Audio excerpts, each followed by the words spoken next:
Hey everyone. So this is an interview with Pam Hess and Carla Houlihan, who both went to Albania recently. They went with Step of Faith Ministry. They went with a larger team, but they were the two who went with Albania. Pam and Pat Hess have been going to Albania for a few years now. They've been taking teams.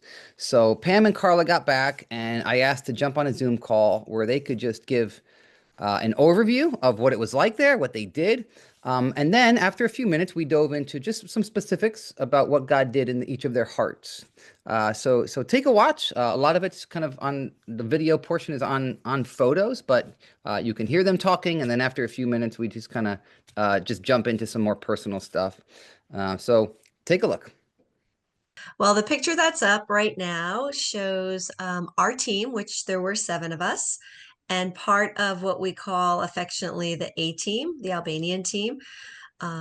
These are some of the people that we were serving with while we were there for the 10 days. And I pulled this picture up and specifically because it just reminds me of the word unity.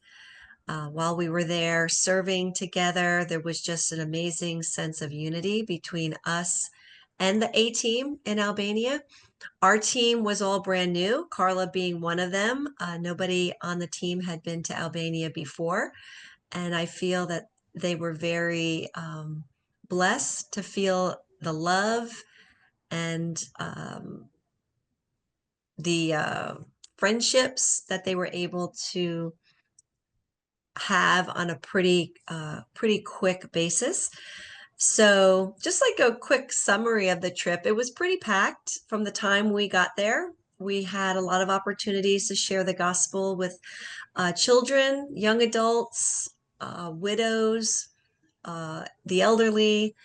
We had a youth event, and we were able to share through Proverbs 3, 5, and 6. There were three of us that did some teachings to the youth and encouraging them in their faith and their walk. Albania is a pretty young nation for Christianity. It had been a Christian nation, and when the communism came in, it dwindled Christianity down to only six believing Christians. And then in 1984, communism left. So what you have now are a lot of first and second generation Christians, and they're very much on fire for the Lord. They want to share with their fellow Albanians who are primarily Muslim or atheists because they just have never heard about Jesus. So it's really encouraging to be a part of the youth event, to see these younger, eager Albanian youth that really want to deepen the relationship with the Lord. We also had the following day the opportunity to be with about 100 women from the local churches within Pastor Plator's church plants, and we did a night with them. We went through our identity in Christ and how to share our identity with in Christ. Leora, one of the team members, had been a dancer for many years, and she did a beautiful dance to the song The Truth. So it really got to embody what we were speaking about, how having Jesus as our identity. We visited a lot of the villages that Pastor Plateau's ministry does their day camps and Bible clubs in. And we were able to meet a lot of widows, and I'm going to let Carla maybe talk a little bit more about that through the bundles of blessing food distribution. They have been distributing these food boxes since COVID. Pastor Plator had asked us if we wanted to get more involved with the ministry. We asked him back during COVID what was one of the biggest needs, and he said they were finding people, elderly and such, who couldn't even afford food. So it has grown into a beautiful ministry. And in order to keep people from, excuse me, kind of getting upset with each other, like, why are they getting a food box? Why am I not getting a food box? They recently have turned it into what they call the Widows Project. So the food boxes only go to widows. So that's Carla with one of the women who's a widow. And we were able to visit a lot of the women over there who are receiving the food boxes.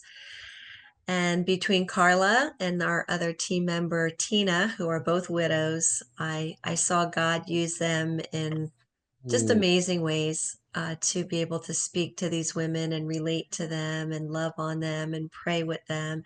And that was a really touching time of the trip while we were there.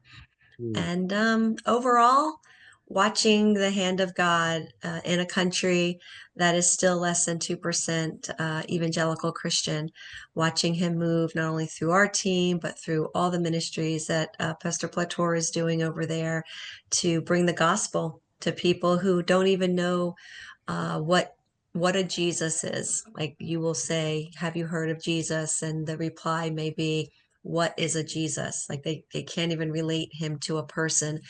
And that's only because they didn't have any sense of God in their country for so long, and they live in very remote villages. And we had the opportunity to go into some of those very remote villages and just be his hands and feet, grow together as a team, grow together with the teams over there. And it was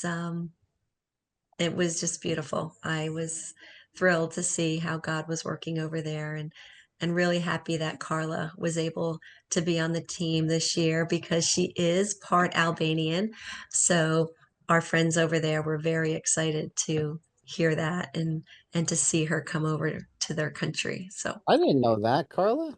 Yeah, yeah, on my mother's side. But my grandparents were from Italy, so we don't know when they left, their families left Albania. I think it was many, many years ago.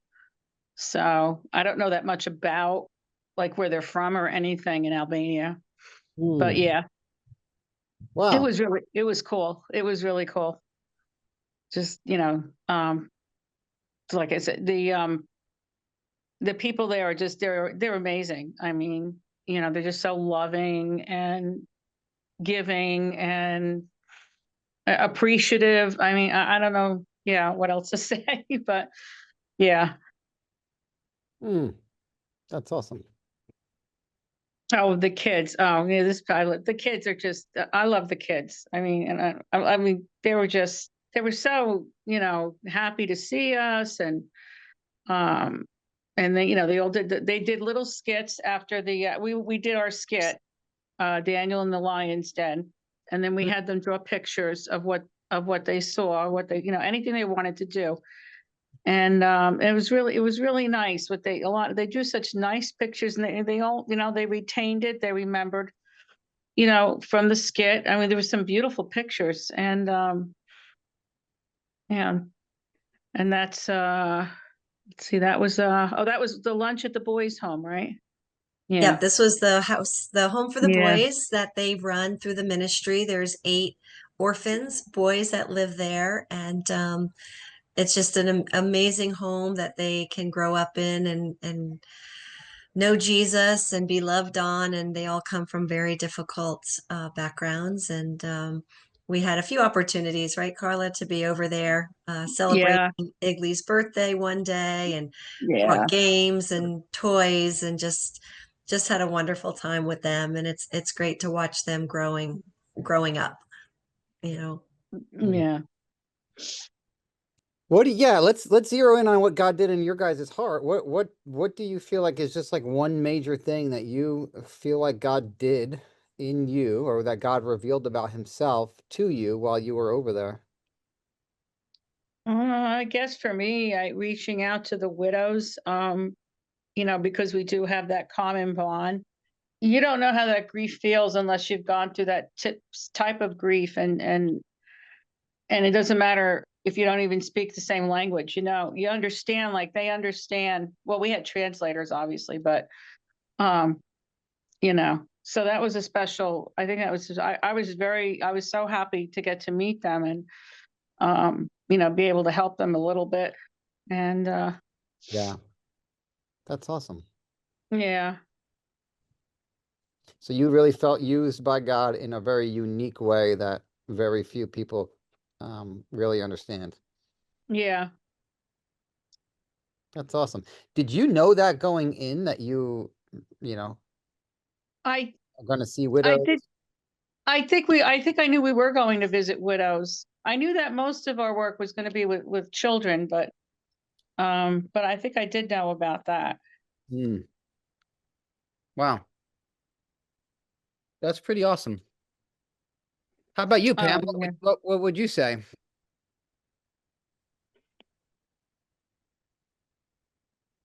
I think I think for me it's was it for me personally? I'm sorry, Chris. Yeah, for you personally, to start. Okay.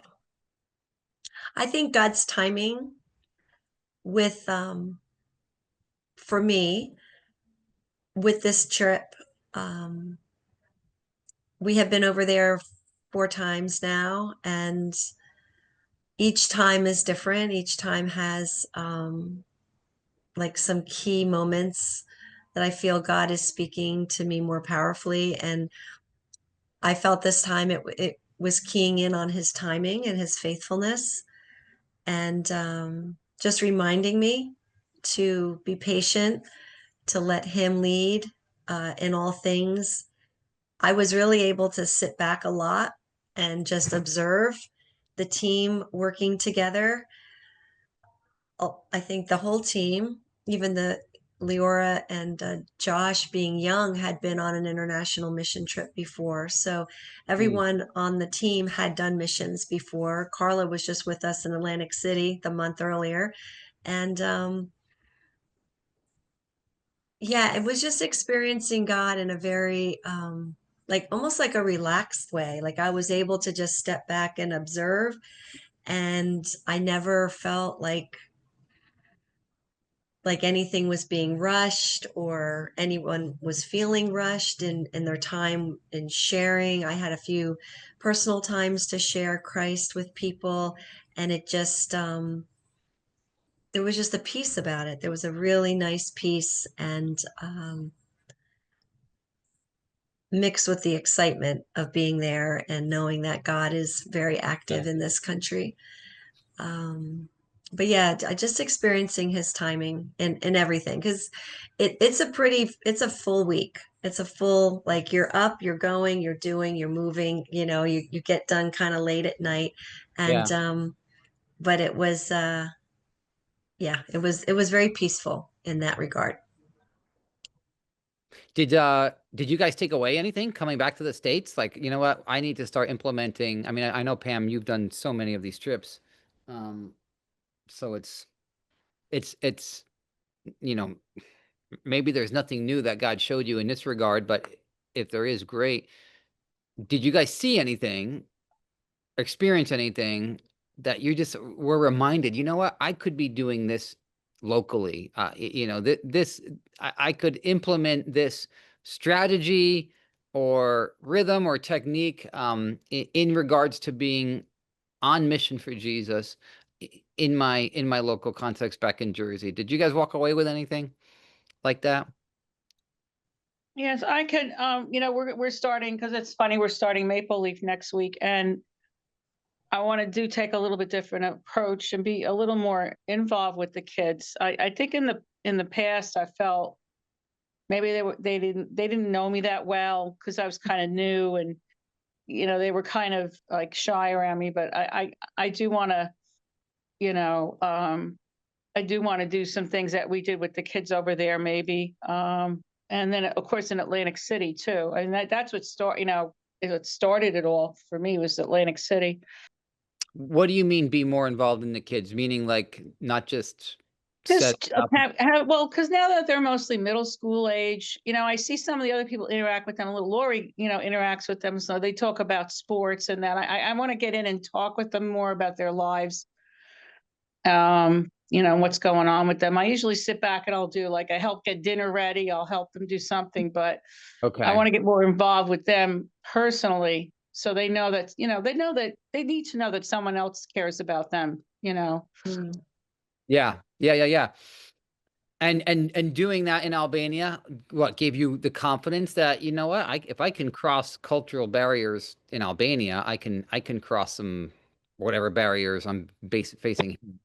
Is that Yeah, correct? yeah, That's cool. Mm. That's yeah. that's awesome. I love that.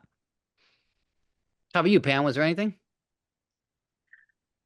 I always come back with the like that stronger desire. I mean, it's always there, but the stronger and stronger desire to encourage others to take that step and get out on a mission trip. Like I would love to see our church as a whole really take steps to go on short-term mission trips, whether it's in the country, outside of the country, because it takes planning, it takes sacrifice, it takes being uncomfortable. I mean, we're pretty comfortable in Albania, but there are still things that you have to like adjust to being over there. And but it's good because it's those times where, for me personally, I just grow closer to the Lord, Yeah. knowing that He's brought me into that situation. And I really want other people to experience that. It's one thing hearing about it, from us and from those who have gone on mission trips this summer. But it's another thing to actually step in. And I've heard from so many people over the years, like once they took that first trip, like something just changed inside of them because you're taking a period of time and completely immersing yourself into serving others Yeah. and being a vessel for Christ. You're not distracted with your day to day being a wife, a mother, a worker, working and all of those things. Like you're just going in and allowing God to use you however that's going to look. And there's always surprises. And so I'm always praying, and I come home, with this opportunity to be able to share a little bit, and knowing that Carla has been doing, missions like all year, like between Maple Leaf and then AC and now Albania, and it's just very encouraging. Like she truly just has a heart to go out and serve the Lord in this capacity, and it will change us. Yeah. I know you were in Israel, we have other people that have been in different places this year. And so that's just what I'm going to continue to Yeah. pray about, talk about, encourage people. And, I think it's Yeah. a great way to grow closer to the Lord. Yeah. So this is a gigantic cross at the top of in Korcha, the kind of the bigger town next to us, next to where Plator's ministry is. And I mean, it's massive. I can't even tell you how many stories it has to be. Like, I couldn't even tell you 40 story. It's a huge cross, and you can see it all over Korcha. And we're just standing at the base of it. And I just love it because it's a picture, obviously, a reminder of Christ. And here you are in a nation that is less than 2% evangelical Christian, but you have this massive cross on the top of the mountain. It's lit up at night. Like it's just reminding me of God's faithfulness and what he's doing in the country. And so yeah. That's awesome. All right, you guys. Well, thank you for jumping on. All right. Thank Thanks, you. Chris. Yeah. Well, see you soon. All right. Okay. All right. Okay. See you All right. guys.